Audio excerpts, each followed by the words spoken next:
So many children today grow up with a stepfather or stepmother who they view as their biological parents.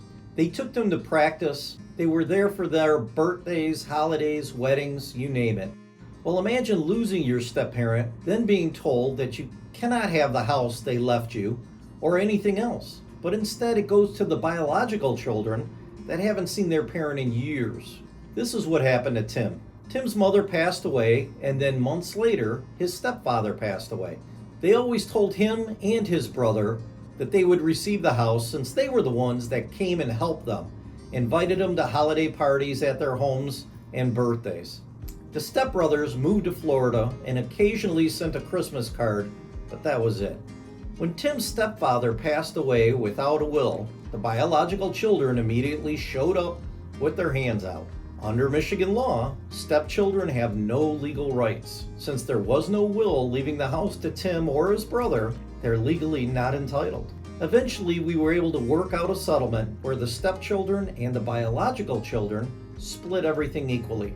Tim is convinced that his stepfather did not want it that way, but at least some of the assets of his stepfather would go to Tim and his brother. Over the next few minutes, I'm going to share exactly why everyone who owns any assets, including real estate, needs at least a will if you want to leave any of it to non-biological family. Had Tim's stepfather hired me to prepare an estate plan, there would be no guessing. It would not be left off to the law. The Michigan state law only applies if there is no will. When there is a will, the Michigan law requires the parties and the probate court to follow the decedent's wishes, even if they don't agree. In this case, Tim's stepfather could have left the house to Tim and his brother, then the biological children that ignored their father for years would not have received as much as they did.